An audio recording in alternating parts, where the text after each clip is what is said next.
rocking here. All right. Actually, I want to share that. Okay. All right. Can everybody see my desktop all right?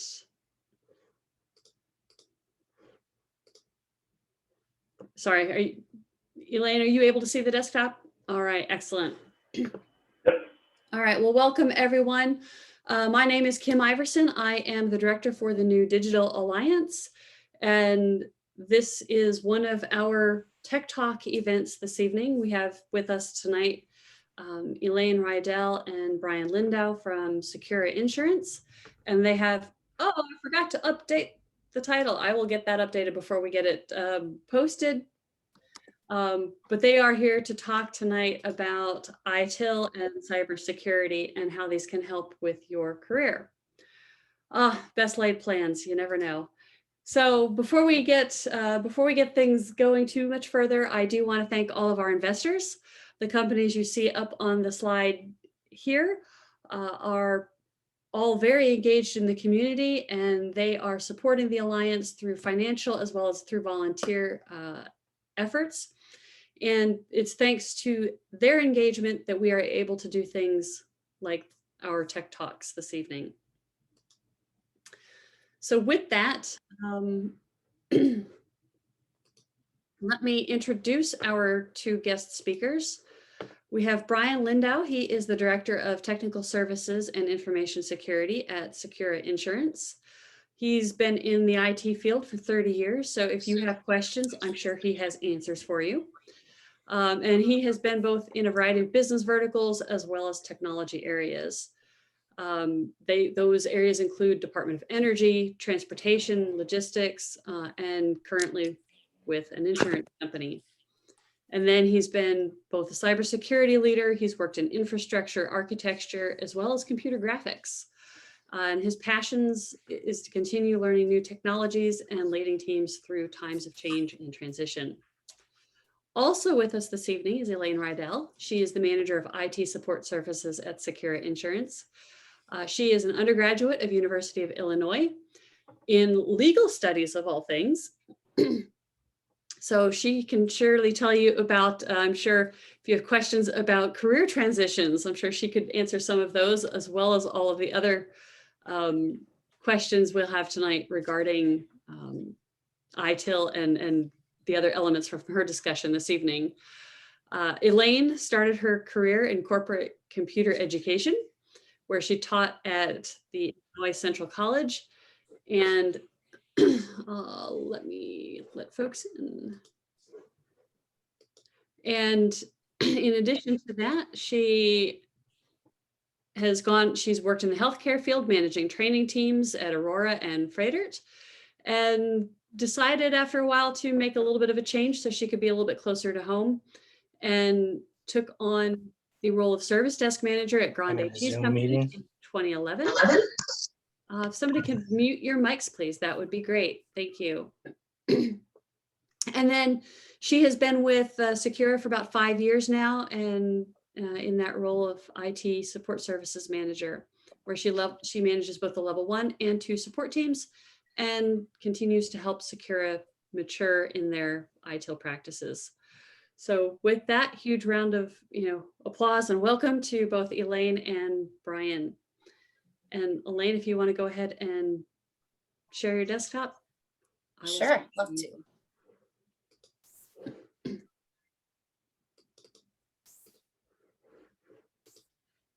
All right, thanks, Kim. So my name's Elaine Riedel with Secura Insurance, and tonight I'm going to talk about ITIL. So several weeks ago, we received an email from our CIO, and he asked who would like to do a tech talk for you guys. So I thought about it, and I knew there was going to be a lot of college students here. We've had a lot of interns and college students here at Secura, and I have not had one yet that knows what ITIL is. So I thought this was a great opportunity to introduce you to ITIL. ITIL, we'll talk more about what it is, but honestly, I am ITIL certified in foundations, and we'll talk a little bit about certifications. But that's really what led me to this role at Secura Insurance. They were really looking at maturing their ITIL processes. So it's really a good field to know and really to know some of the terminology. So we'll go ahead and get started here. So what is ITIL? ITIL is the Information Technology Infrastructure Library. It's defined as a framework with a set of best practices for delivering efficient IT support services. So companies adopt ITIL to realize their business benefits faster with defined processes and enabled by the right technology. So obviously there's a lot of IT companies out there, a lot of IT departments, a lot of things that have been tried and work well. And so finally a company started documenting it so we can all follow those processes. So ITIL is the most widely adopted best practice for IT service management worldwide. You just see by this little timeline, it actually started by the British government in 1989, and it's gone through 4 revisions since then. With the latest in 2019, ITIL 4 came out. ITIL 4 incorporated DevOps, project management, and organizational change management. So I have a little video. This guy is pretty comical, a little bit funnier than I am, a lot funnier actually. So I thought we would go ahead and have him explain a little bit about ITIL first. So here we go. Hi, in this video, we're going to talk about one of the least clear concepts of all time. There's some things in life that are pretty hard to explain. What is God? Why are we here? How does deja vu work? What does water taste like? What color is a mirror? And of course, what the hell is ITIL? If you Google the definition of ITIL, pronounced ITIL, you'll probably end up not really understanding what it is. Although ITIL is actually really easy to understand, somehow we see many in the industry feeling confused. So today, I'm gonna change all that. Drum roll, please. ITIL is a set of guidelines with instructions for how you can provide the best service possible. Doesn't that sound useful? The instructions are purposefully general so you and everyone else could easily customize and implement it in your unique business. Example time! Let's talk about something we all love and cherish. Pizza. You can think of ITIL as a guide to opening your very own pizza place. You're the chef trying to come up with a great menu. To offer the best pizza possible, you look online for the best and highest rated pizza recipes. When you stumble upon a recipe that has been tested by the greatest chefs in the world, and they all agree it's the best recipe for pizza ever. Wouldn't you want to have this pizza on your menu? I bet you would. There's a great chance that the recipe will make a lot of your customers really happy. But what about the ones who eat only gluten-free? In this case, you can take the recipe and customize it for your various customers' needs by changing the flour to gluten-free flour. The rest of the recipe will stay untouched and you'll still get the best pizza possible considering everyone's needs. Same in ITIL, which offers a set of suggestions, recipes that were put together over time to form the best practices, which enable you to provide the best service possible. So, ITIL is basically an approach of how to do IT service management. It's not the only method, but it's the most popular one. ITIL is used by most of the biggest companies worldwide across all industries. If it works for them, it'll probably work for you too. All right. So that tells you a little bit more about what it is. Look at this side. This is all of the practices from ITIL. You'll see there's 34 practices in here. So you really have to know where you're going to start off. I just am not going over all of this slide. I just wanted you to see how big and elaborate ITIL is, and it is a journey. So some of the most popular practices within ITIL that usually people start off with is request management. You want something new from IT. How do you request that? What's that process? Incident management. And I'm guessing that many of you have already been part of this process, especially if you're in school. Most schools do have an incident management process. You can usually pick it out if you have a ticketing system. If you ever called your IT department and they said, okay, we have to create a ticket, typically then you are running an ITIL incident management process. Problem management is one or more incidents with the same root cause. So all of a sudden our phone system comes down. We get 10 incidents, people calling us saying, can't, phone system's down. Doesn't make a lot of sense. They must be calling from their cell phone. But then we know that there's one root cause, and that's one problem that's related to all those incidents. So when we close that problem, it can close all those incidents that go along with it. Then there's a change management process. Change management is really important in an organization to ensure that we aren't making changes to our environment that's going to take down the business. So for example, we don't want to be doing server updates at the same time someone is trying to implement maybe some upgrades to one of our most popular applications that's on that same server. Then those two things will collide and take down the system for the business. We want to make sure we don't do that. So that's part of change management, minimizing the risk to the business operations by coordinating those changes. And then we have asset management. This is a big one that we're actually working on very diligently right now in Secura, keeping track of all of our assets, having one place to go to see where all of our laptops, who they're assigned to, what's the warranty on them, how many servers do we have, how many applications, who's our application owners. So all of that is tracked in an asset management system. So these are just five actually, of the 34 processes within ITIL version 4. And there's many, many more. So when you're implementing some of these ITIL practices, you want a tool. Of course, within IT, we have tools for everything to help us, right? So if you have never seen this quadrant before, this is from Gartner. Gartner has a magic quadrant for almost all tools. And so this is their tool you'll see from October of 2020 for service management tools. At Secura, we use Avante. And interesting enough, Avante just purchased Cherwell. Cherwell is one of my favorites. So I'm pretty excited about that. You'll see BMC is up there. Whatever's in the upper right quadrant, you'll see that those are the leaders and the visionaries. Typically, your top best tools are in that upper right quadrant. You'll see ServiceNow. ServiceNow is the top dog. That's like your Microsoft of service management tools. It is also extremely expensive, and you have to have pretty much a developer to manage it. So for businesses that mid-size, smaller businesses, a lot of times it's really tough for them to go with ServiceNow. So like Secura, we've settled right here and are pretty excited about it and doing well. All right. I thought I'd show you just an example of an incident ticket that we have here at Secura. All of these, I've worked in multiple tools. They're all very similar. You need to know who the customer is, a summary of their issue, a description of their issue. What category? Is it a hardware? Is it software? If it's hardware, is it a laptop? You know, we add that service. The other thing that's really important in ITIL is to know what the priority is of your tickets, because you know what, if I have one person maybe is having problems opening up a file, but then all of a sudden, again, our phone system goes down or we aren't able to send email, we have to prioritize those incidents and know what we're going to work on first. So it's this urgency and impact will automatically tell me what the priority is. Is it affecting one person or is it affecting the entire business? And then we have some statuses, whether it's logged, whether we're working on it, whether it's been closed and resolved, who the team is, the owner, and how it came in. So those are some typical categories within an incident ticket. And next, another part of ITIL that's really important is to measure what you've been doing.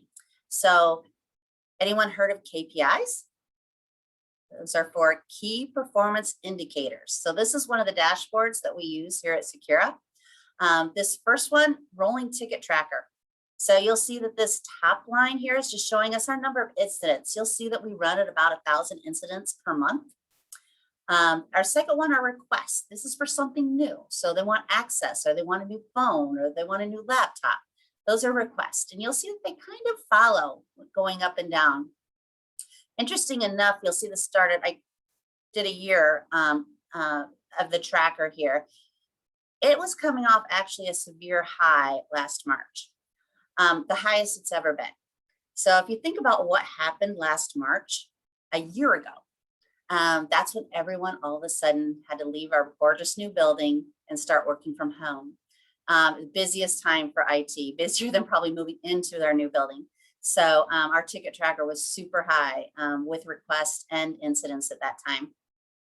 So some other things we track, just how many open service requests that we have, how many open tasks, incidents, changes. How many changes do we have that have failed? How many are scheduled? How many are logged? That type of thing. How many open problems do we have? So, and then we keep track of our changes. Also, emergency changes, you want to keep those low. Those are unplanned, keep those low. Normal changes, hopefully that's what you want to see, is lots of those. So those are just some examples of some very standard ITIL KPIs that we track. And here's our service desk dashboard. We keep this on a monitor by our service desk at all times. So we can see about how many open incidents we have at any given time, how many open service requests, our average time to resolve. This is our average of when we said we would have a service request done and when we got it done. So we're about 80%, and 80% is our target.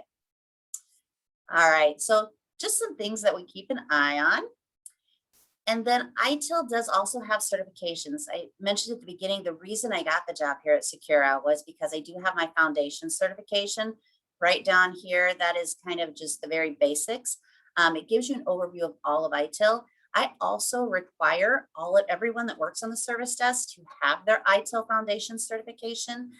There's usually a half day to 1 day class where there's an online module that you can take for ITIL Foundations, and then there's a certification test where then you can get certified.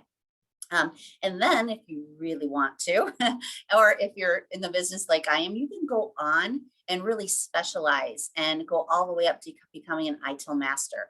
Typically, your ITIL masters then are working at helping other organizations implement ITIL and lead ITIL. So I just spoke really fast because I know we don't have a lot of time, and my boss is after me, and I want to make sure I give him plenty of time. And he has kind of the fun, cool stuff to talk about. So he has some cool experiences. So if anyone has any questions, I'm more than happy to take questions in the chat. We'll also, after Brian presents, we can take questions for either one of us as well. Wow, that was fast, Elaine. I did. I was like so worried about time. Oh, all right. Well, happy Star Wars Day for those of you who are Star Wars fans. Yes, Kim, good. So I'll spend a little bit of time talking about security, and then hopefully we'll have a ton of questions because this is a lot of stuff to cover, just like ITIL in a couple minutes, but we can get it started anyway. So next slide, Elaine. Well, so most security presentations, so I've been doing security for a long time, you have your scary stat sheet, which tries to scare everybody. These are kind of trying to sell you something. I usually try to scare you into buying something. But we can't ignore the world of the cyber world that's out there that we have to kind of protect. We always use the word bad actors. That's a typical thing we'll use in information security, but I put up there right away, just recently, a couple of weeks ago, that we formally said SolarWinds was a Russian intelligence agency. That was nothing new to the information security community. We know that much of this is foreign attack based. I'm not going to read all of the slides, but ransomware continues to be huge. It's a real cost for most companies that are getting hacked all the time. Phishing email, we'll talk about it a little bit. What's shifted over the years that I've been doing this is it's financially motivated most of the time. Now, SolarWinds was not financially motivated to begin with. It was more reconnaissance and intelligence gathering. But most ransomware, that's why ransomware is so big, because it's profitable. And they're doing it to make money. Human error causes most of it, so it's not the super high-tech technical way to break in. It is more about getting inside using the human error. Breaches are very, very hard to find. So the security professionals like us, it's the old adage is not if you're going to be breached, is when. So now how fast can you find out and how fast can you respond? And coronavirus the last year has been a windfall for the bad actors, right? Because windfalls or bad actors like something we call FUD, fear, uncertainty, and doubt. So any fear they can put in people People do things they normally don't do. That is exactly what the bad actors want to happen. So anything coronavirus related, people were gullible, anxious, click on things without thinking. It was a perfect opportunity for bad actors, especially foreign actors. All right, next slide, Elaine. So what is the foreign actors all about? So this is something that we've certainly seen in the security world in the last decade, is something called APTs, or advanced persistent threats. That's what our biggest threat to our company is, APTs. So these are nation states, state-sponsored, organized crime. They are looking for ways in. They're, as the title states, they're advanced, which means they're highly technical. They are not giving up. They are not also going after you. They go after everybody. They're politically motivated sometimes, but typically they're economically motivated. The Russians, the Chinese, Iranians, they will typically have no fear of prosecution. Just like SolarWinds, we know the Russians did it. There's really nothing we can do about it other than trying to protect ourselves. So it really flips the dynamics. In the old days, you could go after the bad actors and try to get them, put them in jail or something. These days with APTs, there's really nothing you can do other than change your defense. So on our circle, we don't want to go through all of it, but the circle is something us old people would call the kill chain. So what we try to do is, through this way of, this is a very typical way that you're going to get hacked, is any one of these steps along the outside of the circle, you're trying to break up any one of them to stop the attack. Or just to know about it, right? So we try to put layers of defense in different areas of here, either when they try to get into your system, when they're trying to exfil data out of your system. You're trying to break up the kill chain so that you can stop them anywhere along the line, or at least know that that activity is taking place. But it's something for security professionals these days, APTs are kind of front and center. Next slide, Elaine. All right, this is my little joke here. Social engineering is now everything, right? It is not the technical way to, I'm gonna get a super smart hacker and it's gonna break through your firewall or break through technically. It is all about getting through your humans, that can give you really easy access in. Why do the bad actors do that? It's cheap, it's easy. They can, if they get one hit out of 10,000, that's great. They don't get caught. So why wouldn't you keep doing the cheap and easy route? Why would you do the more sophisticated? Now, once you're in, it's a different story. Once they get in, then they have to have some level of sophistication. You can easily do ransomware, but you might not make a lot of money as a bad actor. But once you get in, you can really cause damage. That's where the more the technical part is. But it's trying to find the weakest human that you can to try to get into the infrastructure of your company. So social engineering is the way it runs. Again, no technical skills required. All you need is an attachment. 3% of malware will get a technical flaw. Yeah, in the security world, sometimes we call those 0-day. So 0-day is a flaw typically in a Microsoft product or some other product that Microsoft has not patched yet. So they have not been able to patch it. So that 0-day will get published on the dark web. People will pick it up and run it before you can actually patch. And then almost everyone's vulnerable. And again, with the monetization of hacking, so on the dark web and other websites, there's very free place, very easy to navigate to a place where you can sell credit cards, you can sell social security numbers, you can easily monetize a list. So if you come up with a list of 100 people with their socials, you can go on this page, people will pay you Bitcoin, you can monetize it easily, you're not going to get caught. And so you can easily make money off of it after you've tried to gather that data. Again, phishing email still works. The new frontier is more phone impersonation or phishing. Also, the mobile device is a brand new world. Everybody, you live off your mobile device. New ways to hack into your mobile device, and social media. So, the bad actors monitor social media to pick up clues to how they can socially engineer you. That's the way they get in. Next slide, Elaine. All right, so how do we protect ourselves? A lot of times in information security, you know, we are on, most people in information security on the defense side, right? We're trying to protect ourselves, but protect our companies, protect our businesses. There are people in security that can be, and I'll talk about next slide, is ethical hackers, which is kind of playing the offense. Most people play defense, right? Where you have to play defense against the bad actors. It's a lot of pillars of information security can get really complicated as well, but there's a couple things you'll hear about a lot. One is CIA, confidentiality, integrity, and availability, which we tend to forget about. Sometimes bad actors are not trying to steal your data, they're just trying to make you unavailable, which means they just bring you down so the services you provide to your customers, you can't. And they might get a competitive advantage, you might get your reputation damaged and so on by just trying to stop you from doing whatever you're doing is another part of security.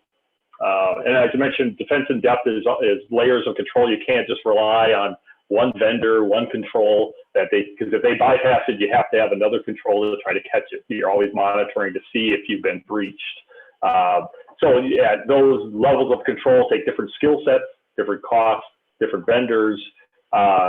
Some of those you know about, some of them the bad actors don't. One of the hard parts of information security is all of our controls the bad actors know about, right? Because they can see what our defenses are, and they can try to get around them.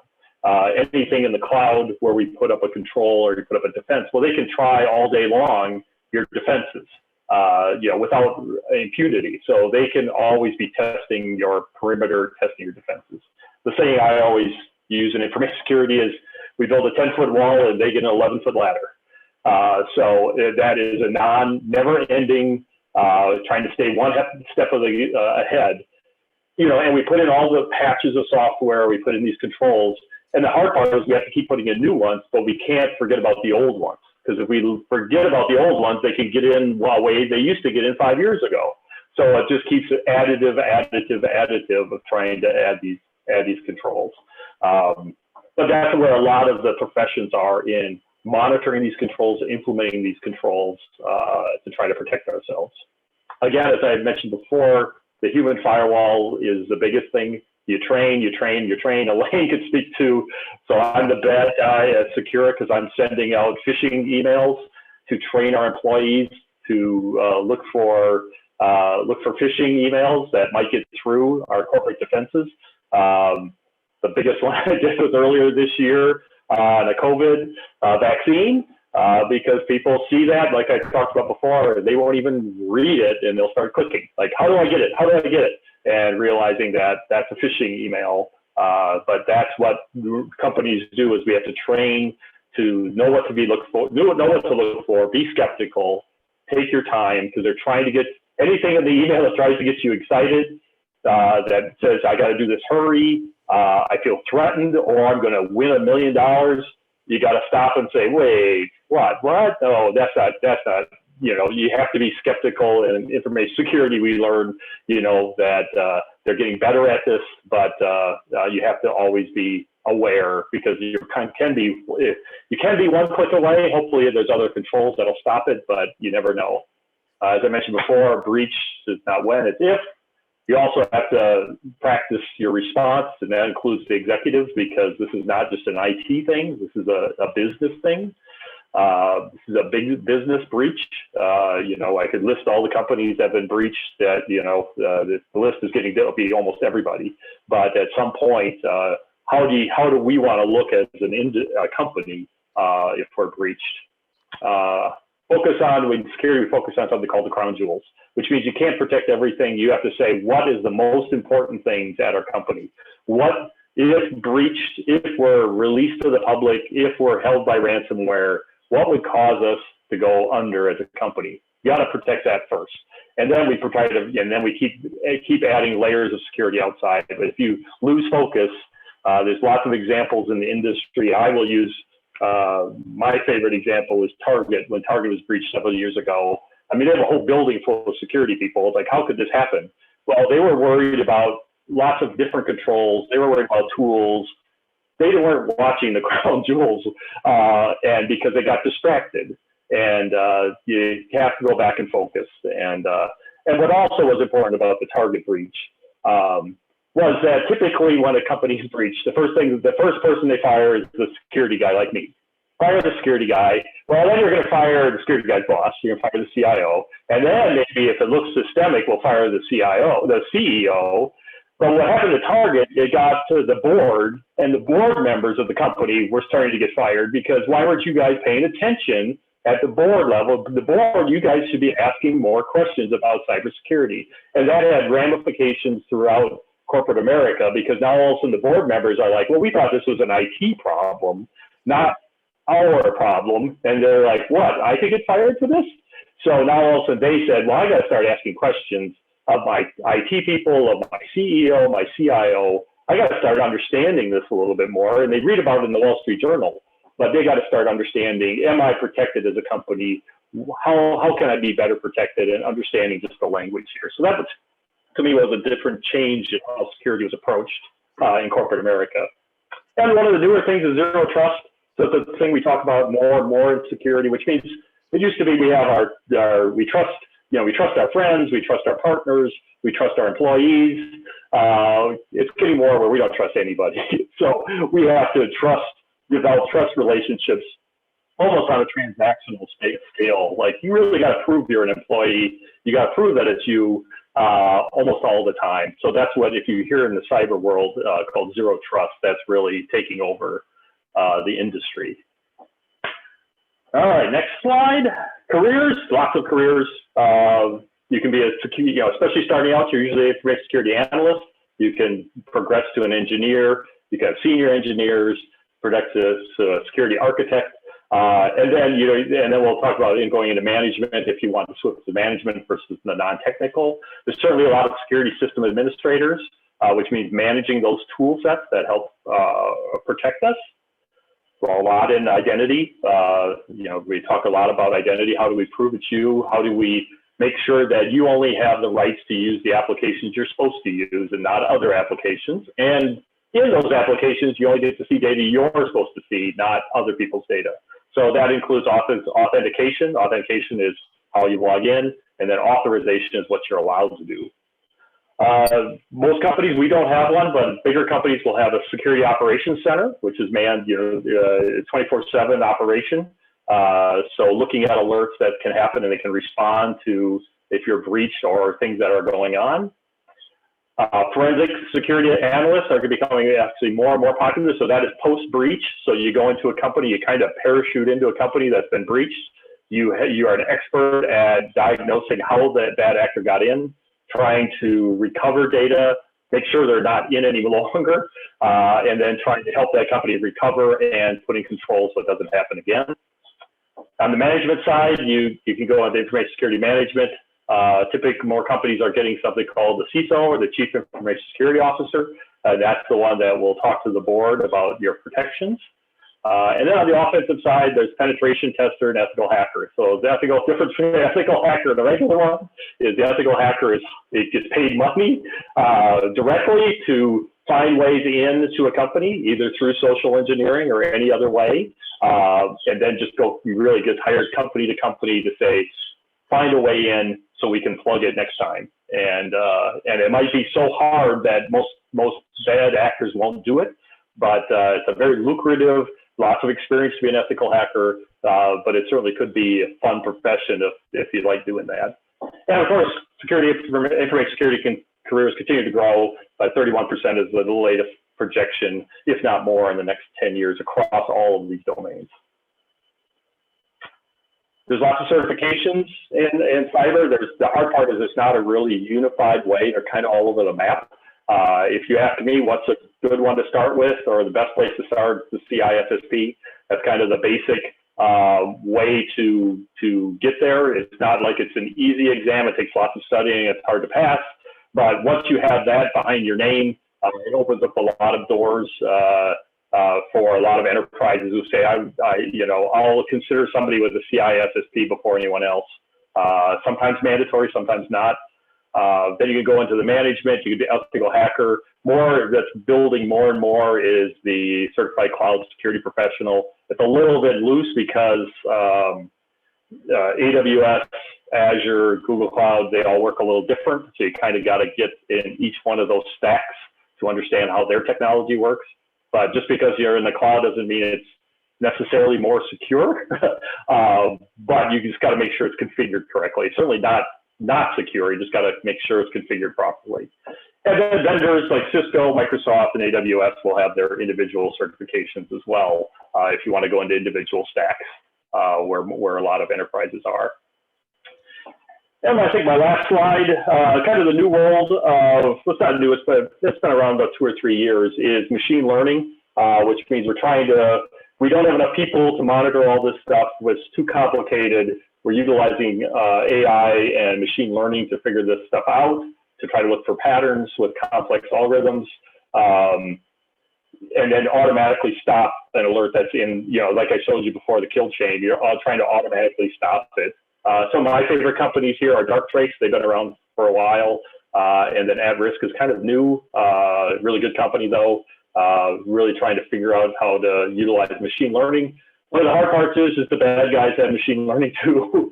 So it's kind of putting an AI machine against an AI machine and let them duke it out is kind of what's happening now. But it's really given some promise to enterprises that might be resource constrained to try to bring in vendors like a Darktrace to help us protect. It's still early on, so if you're new in the industry and you want to get into a growing part, certainly anything with machine learning in cyber is kind of the wave of the future. And that's it, 6:07. So I think we're open to the questions. Go ahead, Kim. Yeah. Wow, that was a lot of information in a short time. Thank you both. So at this point, for those of you who are participating on the call, if you have questions for Elaine or Brian, feel free to leverage the chat to ask your question, and then I can read it out loud. Or feel free to open up your mic at this point in time and post your question.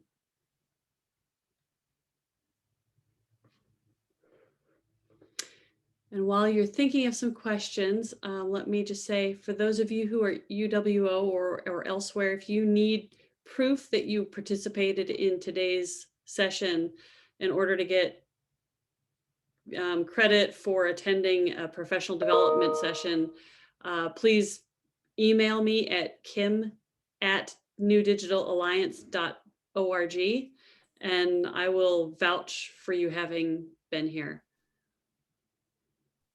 All right, looks like we do have a question from Maddie. She wants to know, what are the benefits of ITIL and what are the responsibilities of an ITIL service desk? So great question. And there's a lot of benefits, as you saw from all the different processes with ITIL and responsibilities. But honestly, bottom line is we want to make sure that we're giving the business the best service we can in the quickest amount of time. So, and that we're meeting their needs and focusing on what we need to focus on. So that's why we have, so for example, with incident management, I mentioned that we always prioritize our incidents to make sure we're working on what the business needs us to work on. We need to make sure we're working on, if we have an outage that's affecting, one PowerWriter, one of our largest applications where we sell our commercial insurance. If we're having issues with PowerWriter, we really need to look at that and address that prior to looking at someone that can open up a file, maybe. So that's really the benefits of just making sure that the business has as little downtime, and that we're just delivering the best service. So overall, that's really what ITIL is all about, and the benefits. The other benefit to using ITIL is all of these processes, other companies have already tried them. They're documented, they're tried and true. You'll find Brian and I say this all the time. We don't need to make this, a huge project. Lots of companies have done this. We just need to follow best practice of what other companies have done and tried. So that's really the benefits of ITIL, making things go much faster. Responsibilities of an ITIL service desk, making sure that incidents and service requests get to the right team as quick as possible. So we have about 150 IT associates. So our organization is almost 1,000 associates, and 150 of those are IT. So we have a lot of different teams, a lot of different applications. We have over 200 applications here at Secura. So when someone calls and having an issue with an application, the service desk needs to know where that ticket needs to go right away to get the fastest service for the organization. So, and our service desk here at Secura, we're fairly small. So we not only triage tickets to send to the right team, it's a responsibility to actually address as many tickets as possible for all the teams in IT. So we do a lot. I hope that answers your question, Maddie. Yeah. And I see there's another one from B Wolf. Do you want me to go ahead and just read that, Kim? Yes, please. All right, Brian, it looks like this one's for you. So getting into a profession in cybersecurity sounds very interesting. I hold a bachelor's degree in psychology and sociology and a career background in human management. Wow, that's pretty awesome. What is the best way to transition to this type of career without formal education or past job experience? Would I need to consider going back to school, such as a master's program, or can you get this through professional certifications alone? Ooh, that's a good question. No, I think, well, first of all, I think the background is perfect to the social engineering part of the cyber world, right? So I'm not sure. I think some education in cyber, some of the background, the CISSP is very technical in nature. So I'm not sure you want to go that route, but you could maybe get a different one that's more about social engineering. But I would focus on the training part to really, because that's what companies are looking for, is to say, help me train my employees, because I don't know how. I don't have the staff to do training. I'm looking for vendors, and then if you're a big enough company, I want to hire somebody who can help train in social engineering. So that's where I would look. Yeah, exactly. So a certificate in cyber would certainly help. But then I would, if I were you, focus on the social engineering part. Now, so a company we use to do the training is a company called Know Before, and they're a great company. They're an industry leader. As Elaine showed you the Gartner Magic Quadrant, they're one of those. But they're always hiring as well, because they're looking for ways to educate people about how they're getting conned, and creative ways to do it, and ways that connect with more and more associates who might say, hey, I don't need training, I don't want to do this, and make it interesting for them, because we know that all the technical things we can put in the way. The human part's always going to be there, or is front and center now, but it will always be there. And so that, those are backgrounds that we can have the technical people, but a lot of people do not have the psychology or the social part or understand those dynamics. So I think it's certainly going to continue to be a growing field. So I just added a little bit in there in the chat for B Wolf. All of our two-year technical colleges more or less have an information or cybersecurity program. I believe UW Oshkosh and UWGB are looking at, if they haven't already implemented, a master's level cybersecurity program. So those are a couple of opportunities if you really want that cyber degree, that diploma. But as Brian was mentioning, getting into that cyber training role, I know that the cybersecurity teams at, for example, Oshkosh Corp and Kimberly-Clark, they do have have had, at least over time, individuals on their teams who are responsible for doing some of that communication and training. And it's often a communication type role that's affiliated with the cybersecurity department. Brian, you're really popular. You have another question. And this one I know you've heard a lot. So for those that are interested in starting out a cybersecurity career, what is something that will set them apart? And what do you recommend someone with relatively little to no experience? How do they gain experience in cybersecurity, information security? And it looks like most available cybersecurity positions seem to be of higher level positions. What is like an entry level? So how would you go about recommending someone to look into getting into that field? Yeah, so a lot of postings you'll see might be high level. It's a weird thing for companies because they usually don't like to publicize that they don't have security people for obvious reasons. So they might, hire, people kind of on the side or through a company like Tech Systems or, a contracting agency first is a different way to get in the door. With little experience, I would try to specialize. The great place to start as a security analyst was to say, hey, I'm an expert on a firewall. I'm an expert on what's something called data loss protection. I'm an expert on one of these controls or these tool sets that really can get you in the door, because companies will say, boy, we need an expert here. And then you can expand your knowledge outside of that. They typically might get you in the door, but that might be only half of your job or less. And then you'll expand it as that tool gets implemented, as you can automate it.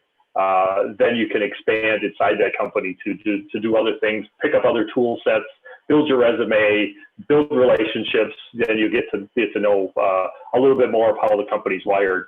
But something that sets you apart, though, is I've hired more than I can count security professionals over my career, and I ask questions during the interview process. Yeah, we can teach you the technical stuff. It is, how do you view risk? How do you view, in security world, unfortunately, we live in the gray. The black and white is rare. So if you're a person that says, well, we got to do it this way, it's the only way to do it, and if we're not doing it, we're insecure, we're going to get breached, the world doesn't work that way. It is, we have acceptable risk. Sometimes we mitigate the risk, sometimes we accept it, sometimes we transfer it to other companies. We buy cyber insurance and so on. So you have to be comfortable living in that world. Some of it you have to say, boy, this is a risk to the organization, but I have to find ways. We use all the time, it's called compensating controls. I might not be able to defend it, but we have something else to help it. So you really have to be comfortable living in the gray. And so when I interview security professionals, I ask a lot of questions on how they view risk. Are they rigid in their stance, or are they like, I don't care, because unless they tell me to do it, I don't care? Well, my job is to protect our company, and I have to protect our company focusing on the crown jewels. So what motivates me to protect our company? Is it technical? Is it relationship building? Is our culture? What are the threats to our company? So I look for people who are wired to think about protecting the company, not just I want to make as much money as I can and get promoted as fast as I can. Is it, do I have to, it might be we have to work weekends because something failed, and you're not going to worry about it. You're going to do it because I'm motivated to protect our company. That's my role. A lot of times in security, it's kind of sometimes it's a thankless job, because if the joke always is if you're the CISO, if you don't get breached, nobody knows who you are, or you don't get promoted. And if you do get breached, you get fired. So why would you want to do that role when you're doing a kind of a job to protect that? You don't want to be known in your company other than you protect the company from the bad actors. So you have to be kind of wired in that way, is what I look through the interview process. And then be curious. You have to be curious. I want to learn new technology. It's always changing. New things, new technologies coming on. One of the things I've always loved about cyber is I get to talk to everybody in the company. I'm not in the silo. So you get to really find out how the business works, find out different parts of IT work. So you get to really, you have the license to talk to anybody because of your role in cyber. Hopefully that helps.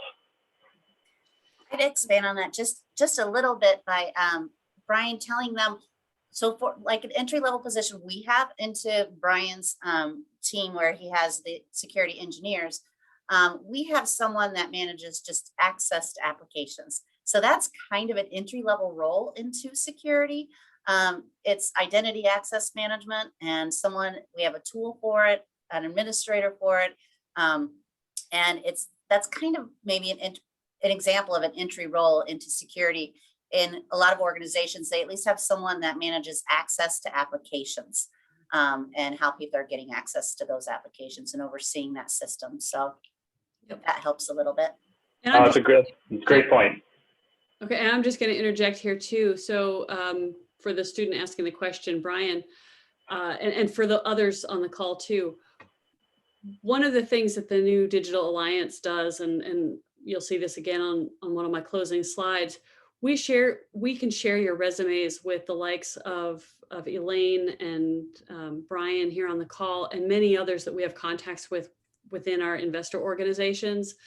So they, we also encourage you, of course, to go out to their websites and look and apply for their job openings. But sometimes by getting your resume in their hands, they may not be posting a job opening for a cyber role, but if they get, if they're thinking about it or they need to bulk up the team and they get your resume in hand, that might just be that connection you need to find that role.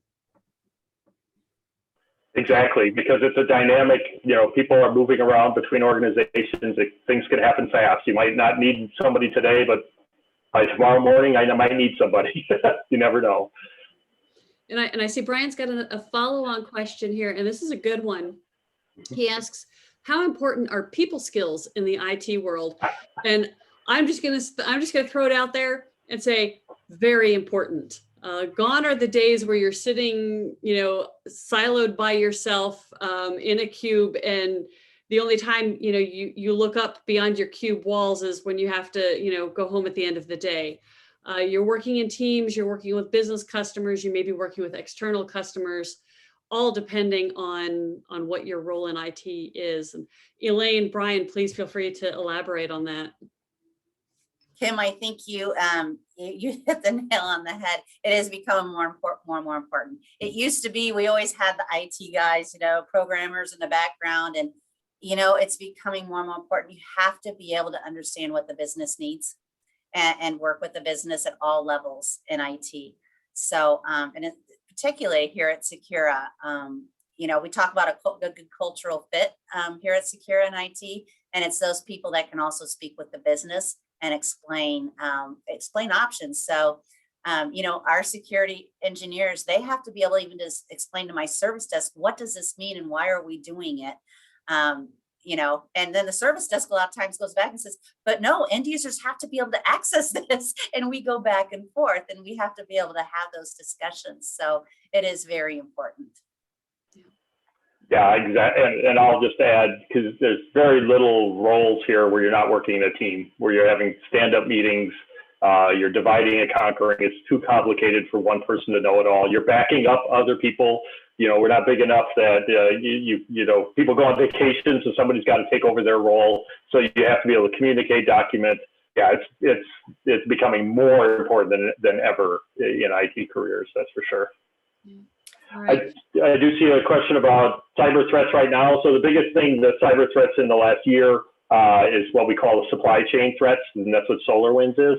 So that is, like all enterprises like Secura, we have partners, we have trusted partners that are technical partners that we assume they're all secure, and we use their tools like a SolarWinds. We weren't a SolarWinds customer, but we assume that they're all secure. And now we can't really assume that anymore, because they are really into the inside of our enterprise. And now it's more focused on, like, we got to really validate that our partners are doing what they say and are secure as they think they are, because now we can get kind of breached from the inside out, because one of our partners has been breached for a long time and been gathering data on us for years, and we had no idea because we assumed they're secure. And that's kind of the biggest threat right now for most industries, is that in the cyber world, we call it supply chain, which is your partners that help build your enterprise, and the vendor management, making sure that they're all doing the right thing. Yep. And actually now in the manufacturing world, it is the literal supply chain for the federal government. So I posted this early on, but I don't know if everybody saw it. The federal government a year ago has required that all of their suppliers and their suppliers' supply chain go through a cybersecurity audit. So there's essentially 127 bullet checklist that companies such as Oshkosh Corp, KI Furniture, Fincantieri, and others who are those primary suppliers, they have to be audited on. And it's a for each of those bullet points, it's a 1 through 5 rating, essentially saying how mature are they, and they have to, depending on what they supply, hit a certain rating level on each of those bullet points. And if they fail, they're no longer part of the federal supply chain. And then again, Oshkosh Corp's suppliers also have to be certified through this system. And it's pretty quick turnaround. I believe they all have to go through the final audit. So you get a preliminary to figure out where you are. You get a certain amount of time to fix it, and then you get audited again. And I think that second audit for everybody is supposed to occur by 2025, if I'm not mistaken. So it has a lot of our manufacturing companies in region kind of in a little bit of a panic. And some of these companies are so small. I mean, you talk about a 50-person manufacturing company, they probably can't even spell cybersecurity, much less have anybody who can do it. And supplying to an Oshkosh Corp, maybe 80% of their business. And if they can't pass that audit, they can no longer supply to Oshkosh Corp because the federal government doesn't want them to be a backdoor cyber gate for intruders. So lots to come there, and will just increase the demand for cybersecurity professionals in the region. And when we look at cybersecurity, that has been one of those IT roles that has historically had what we call negative unemployment. There are more job openings than there are bodies to fill them, so our companies are already talking about how difficult it is to find skilled IT people, which is partly why companies like Secura are investing in the New Digital Alliance, so we can help grow that pool of people. But then, and when we're looking at right now, IT as a whole, we're at 1.9% unemployment across, for the nation. And that's painfully low for our companies because there just aren't enough people to fill the jobs that they need filled. So with that, I am going to screen share real quick, and we'll do our final wrap up on the slides here. And apparently I failed to start my screen share. Hold on just a second. This is, it'd be nice to blame the technology, but it's all user error here right now. So, all right, I did update. So this was the ITIL and cyber security presentation and not the one that I had on screen before. So how can the Alliance help you as college students? We do have a job board out on our website. We link you through to the job boards of our Alliance members. I mentioned earlier, we are happy to share your resume if you're looking, and that's regardless of whether you are a college student looking for your internship or your first career out of school, or you are a seasoned IT professional. We are happy to get your resume into the hands of our member organizations. We've also periodically done resume reviews. So if you're not certain about, why you might not be getting callbacks or just what you might need if you're a career changer, we're happy to look at that for you and give you some tips. Obviously, our Tech Talks, this recording will be posted out on our Tech Talk webpage. And then we connect you with, I can't talk. We can connect you with local technology leaders, for example, through Tech Talks and then many of our other events. And then we do have a monthly newsletter where we share other, kind of what's going on in the region, as well as other networking organizations, what they're doing, so you can maybe connect into their meetup groups. Speaking of events, this is the last of our Tech Talk series for the 2020-21 academic year. We will be coming back in the fall with our Tech Talk series for the next academic year. So look for those to be announced on your campuses and through our newsletter. We do invite you, if you are bored over the summer or just looking to stay connected with the tech community, to join us on July 20th for our quarterly meeting, where we'll be bringing in a group of panelists, and just sweet talked Brian to participate on that panel prior to starting today's meeting. We'll be talking about return to work and how do we keep the hybrid workforce connected, as some of us are working in the office and some of us continue to work at home. And then on October 12th, we will be hosting our Tech Talent Summit, where we'll be sharing a little bit about the technology landscape from kindergarten all the way up through the professional level here in Northeast Wisconsin, sharing some data on that. And then we'll have some speakers too who can speak to sort of that skill set and need for people in the technology space. So we encourage you to check out our events page out on our website, and hope to see you at a future event. And as I mentioned before, if you need an email for some credit, please feel free to email me and I will let your instructors know that yes, you did participate today. So with that, thank you everybody for participating. Thank you, Elaine and Brian, for being our guest speakers tonight. Truly appreciate it. Everybody have a wonderful evening and a great rest of your week. Thanks. Thank you. Good night. Good night. Thanks.